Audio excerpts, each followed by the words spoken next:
Assalamualaikum warahmatullahi wabarakatuh. Kali ini kita akan membahas latihan soal PAT semester 2. Nah, ini beberapa soal yang mungkin mirip ya dengan PAT yang akan kita laksanakan hari Kamis besok ya, tanggal 3 Juni. Semoga hasilnya memuaskan, dipersiapkan sebaik-baiknya ya. Nah, nanti pada saat PAT itu ada 40 soal. Nah, kita akan membahas 30 soal saja. Nah, nanti kalian juga akan mendapatkan PDF dari latihan soal PAT semester 2 ini. Nanti silahkan dibuat latihan di rumah.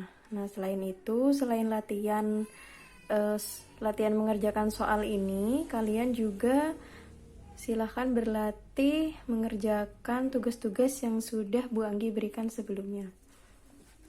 Nah, untuk selanjutnya mari kita bahas latihan soal berikut. Untuk soal 1, 2, 3, kemudian 4, 5, 6, 7, 8, 9, 10, 11, 12 dan 13 ini sudah dibahas pada video Bu Anggi sebelumnya, yaitu pembahasan soal PTS semester 2. Jadi kalian dapat melihatnya di situ ya. Jadi ini tidak perlu kita bahas ulang, kita lanjut saja ke nomor 14. Nah, di sini terdapat soal, ini Bu Anggi cara dulu ya karena terjadi kesalahan. Terdapat soal median dari data 6, 7, 8, 5, 4, 4, 9, 7, 3, 8 adalah median itu kan nilai tengah. Jadi kita harus mengurutkan data ini terlebih dahulu. Kita urutkan dari yang terkecil, yaitu 3. Kemudian 3 sudah ya. Kemudian 4. 4-nya ada berapa? Ada 2. Jadi 4, 4. Kemudian ada 5, kemudian 6, 7, 7, 7, 7, kemudian 8, dan 9. Nah, setelah itu kita cari nilai tengahnya. Ini ada berapa jumlahnya? 1, 2, 3, 4, 5, 6, 7, 8, 9. Berarti karena datanya ada 9, nilai tengahnya berada di sini ya. Jadi di tengah-tengah. Di samping kiri ada 4 angka, di samping kanan juga ada 4 angka. Jadi tengah-tengahnya adalah 6. Jadi jawabannya yang C. Nah, untuk selanjutnya nomor 15. Ini ada data. Nah, caranya sama dengan nomor 14. Kita urutkan dulu dari angka yang paling kecil, yaitu 4 di sini ya. Jadi 4, kemudian 5, 5, kemudian 6, kemudian 7, kemudian 9, 9, 10, dan 11. Ini jumlah datanya ada berapa? Kita hitung bersama. 1, 2, 3, 4, 5, 6, 7, 8, 9. 1, 2, 3, 4, 5, 6, 7, 8, 9. Jadi mediannya di mana? Mediannya sama ya, di tengah-tengah sini. Jadi median dari data tersebut adalah B7. Kemudian nomor 16. Perhatikan tabel berikut. Ini ada suatu data yang ditulis dalam satu tabel. Yang ditanyakan adalah modus dari data tersebut. Modus adalah data yang memiliki frekuensi terbanyak. Kita lihat, ini nilainya, ini frekuensinya. Nilai yang frekuensinya paling banyak adalah yang mana? Yang ini ya. Jadi modus dari data tersebut adalah 60, yang A. Kemudian selanjutnya datanya sama seperti nomor 16, hanya saja pertanyaan yang beda. Ini pertanyaannya adalah mean dari data tersebut adalah. Nah, caranya bagaimana? Caranya adalah kita mengalikan ini ya, untuk mengetahui jumlah seluruh data, kita kalikan 60 dikali 40, kemudian ditambah 70 dikali 20, ditambah 80 dikali 30, ditambah 90 dikali 20, dan ditambah 100 dikali 15. Kemudian dibagi dengan banyaknya data. Banyaknya data berarti ada di frekuensi. Kita jumlahkan 40 ditambah 20 ditambah 30 ditambah 20 ditambah 15. Nah, caranya seperti itu. Silahkan hitung secara mandiri ya. Nanti silakan. Nomor 19.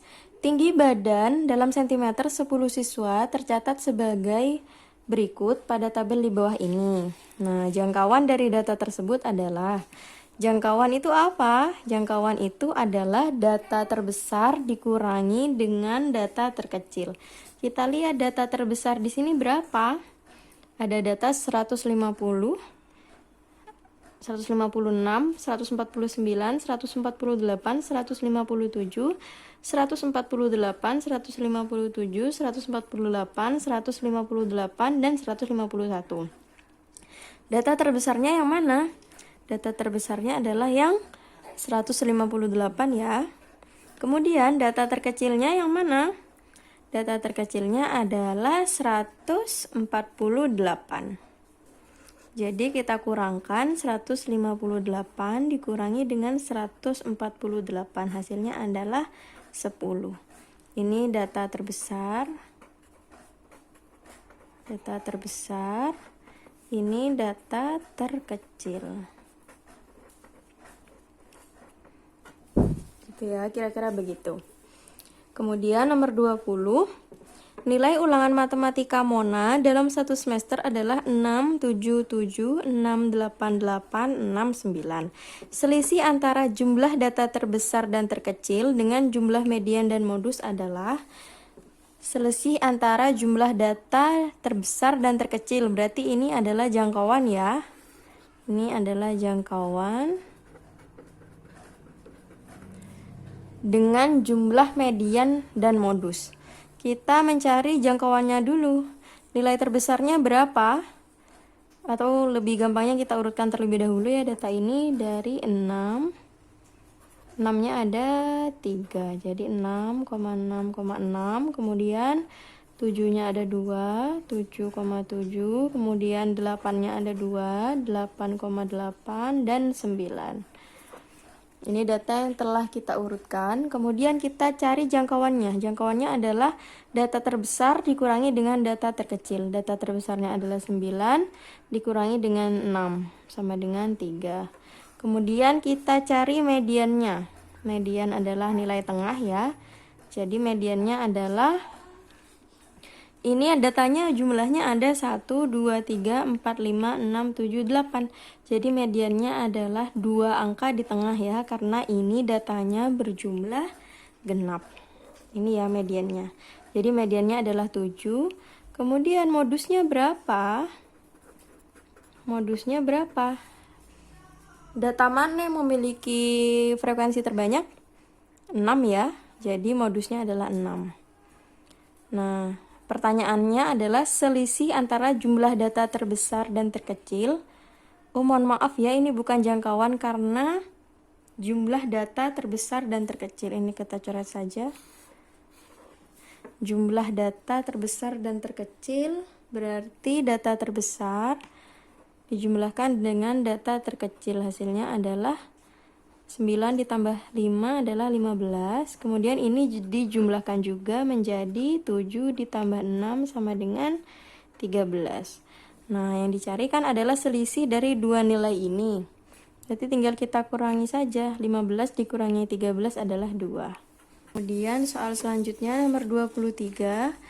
Ruang sampel pada pelemparan 2 mata uang logam sekali secara bersamaan adalah, caranya bagaimana? Untuk ruang sampel kita buat tabel saja ya agar lebih mudah. Jadi karena 2 dua mata uang logam yang digunakan. Jadi seperti ini ya. Nah, dalam satu mata uang logam itu kan ada dua sisi, sisi angka dan gambar. Jadi kita tuliskan saja di sini angka dan gambar. Di sini juga angka dan gambar. Karena kita menggunakan dua mata uang logam. Nah, ini tinggal kita tuliskan A, A, berarti di sini ya. Kemudian di sini A, G.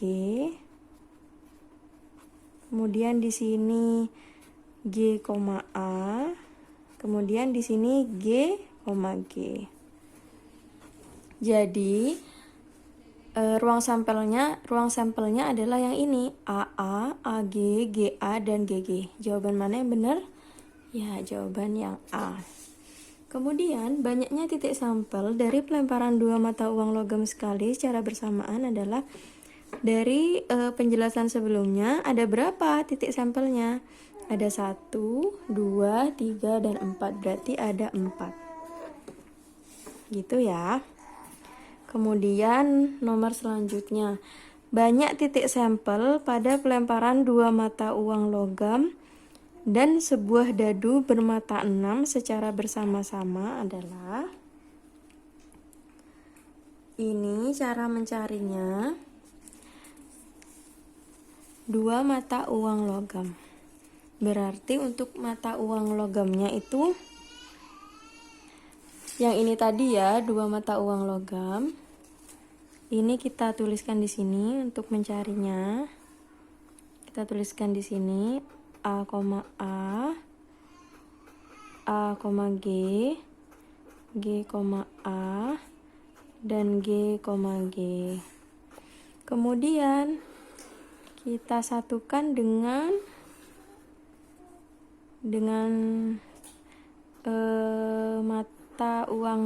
mata dadu ya.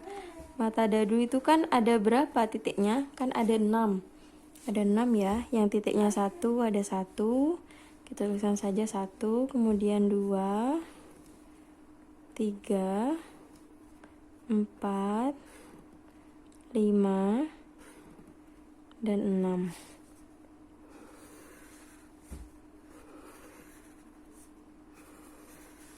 Nah, ini silahkan kalian tuliskan sendiri ya. Berarti yang kotak di sini ini isinya adalah A, 1, kemudian yang di sini A, 2, yang di sini A, 3 ya, dan seterusnya. Nah, tinggal kita hitung saja kotaknya ini ada berapa untuk mengetahui jumlah titik sampel yang ada pada pelemparan dua mata uang logam dan sebuah dadu. Kita hitung saja 1, 2, 3, 4, 5, 6. Ke bawahnya adalah 1, 2, 3, 4. Tinggal dikalikan 6 dikali 4 sama dengan 24. Jadi jawabannya yang D. Kemudian 3 buah uang logam dilempar secara bersama-sama. Kejadian muncul 2 angka dan 1 gambar adalah, nah ini caranya juga sama. Tinggal kita buat tabelnya saja. Nah, karena 3 mata uang logam berarti 2 mata uang logamnya kita lihat ruang sampelnya di sini saja ya. Nanti tinggal kita tambahkan 1 mata uang logam lagi. Jadi tabelnya seperti ini. Tabelnya menjadi seperti ini. Di sini A, A. Ini didapat dari 2 mata uang logam ini ya. A, G, kemudian ini sudah dituliskan. Kita tambahkan 1 uang logam lagi itu di sebelah sini. Jadi di sini A dan G. Kemudian tinggal kita tuliskan saja. Di sini berarti A, A. Di sini A, G. Kemudian di sini A, G, A. Di sini A, G, G. Di sini G, A, A. Kemudian di sini G, A, G. Di sini G, G, A. Dan yang terakhir G, G. Nah, ini merupakan seluruh titik sampel dari percobaan pelemparan 3 buah uang logam. Nah, selanjutnya pertanyaannya adalah kejadian muncul 2 angka dan 1 gambar yang mana? Jadi tinggal kita cari saja di sini.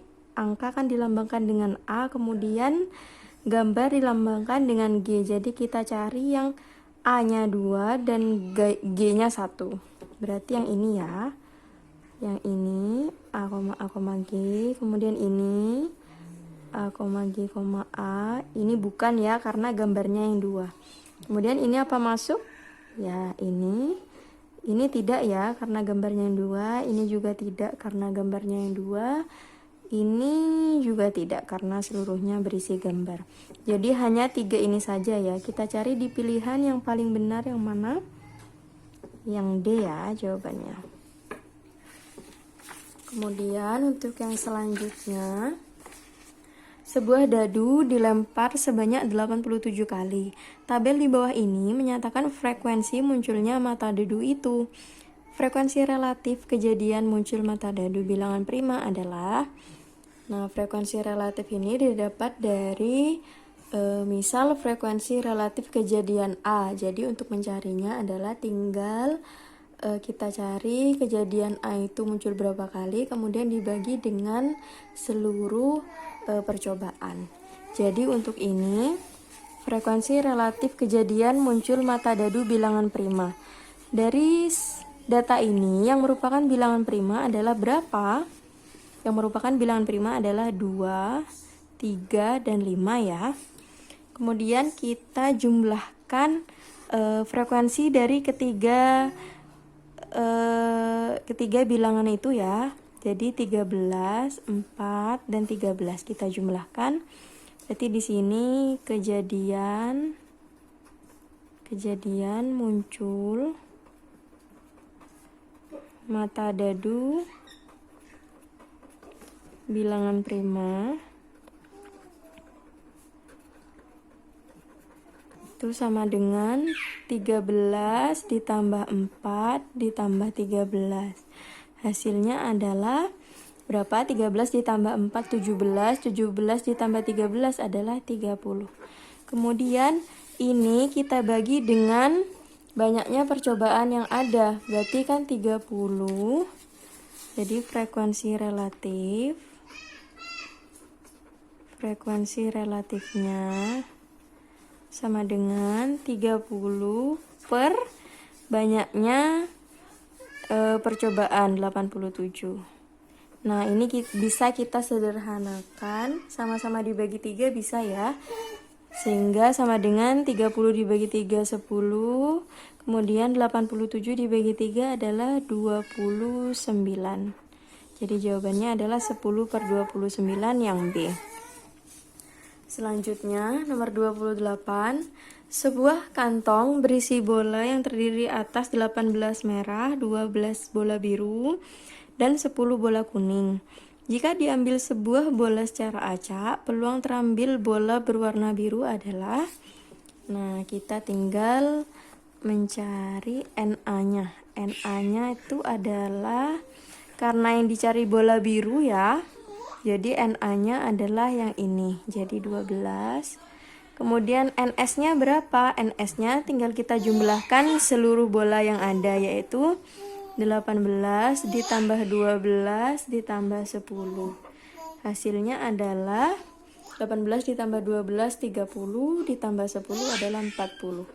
Jadi peluang muncul bola biru kita misalkan dengan A itu sama dengan NA per NS sama dengan 12 per 40.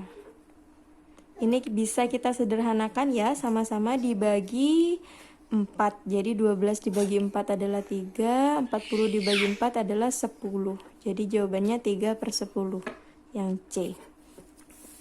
Kemudian selanjutnya, dalam suatu kelas terdapat 25 siswa putri dan 15 siswa putra. Jika salah seorang dipanggil oleh wali kelas secara acak, peluang terpanggil siswa putri adalah, berarti NA-nya itu kan berarti yang mana? NA-nya adalah ini ya, karena yang dicari itu adalah peluang terpanggil siswa putri. Berarti NA-nya adalah 25. NS-nya kita jumlahkan seluruh siswa yang ada dalam satu kelas itu, yaitu 25 ditambah 15. Hasilnya adalah 40. Jadi peluangnya tinggal kita bagikan saja, NA per NS sama dengan 25 dibagi 40. Hasilnya ini bisa kita sederhanakan ya, sama-sama dibagi 5. Jadi 25 dibagi 5 adalah 5, 40 dibagi 5 adalah 8. Jadi hasilnya adalah 5/8.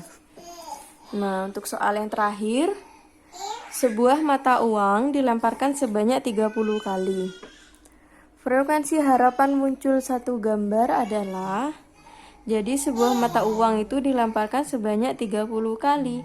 Frekuensi harapan muncul sisi gambar adalah, jadi sebuah mata uang itu, satu mata uang itu terdiri dari angka dan gambar. Hanya ada itu saja ya, tidak ada yang lain. Nah, jadi ini kita simbolkan dengan A, ini kita simbolkan dengan G. Jadi pertanyaannya adalah frekuensi harapan muncul sisi gambar. Nah, untuk mencari frekuensi harapan kita harus mencari nilai peluangnya terlebih dahulu. Kita berarti mencari peluang dari munculnya gambar ya. Jadi NA-nya itu mungkin NG ya, peluang muncul angka gambar kan 1. Kemudian NS-nya berapa? NS-nya berapa? NS-nya adalah ini 1, 2, berarti NS-nya 2. Jadi peluang muncul gambar adalah, maksud saya jadi peluang muncul gambar dalam pelemparan satu mata uang itu adalah PG sama dengan NG per NS sama dengan 1/2. Jadi peluang muncul gambar pada pelemparan satu mata uang itu adalah setengah. Kemudian selanjutnya kita mencari frekuensi harapannya.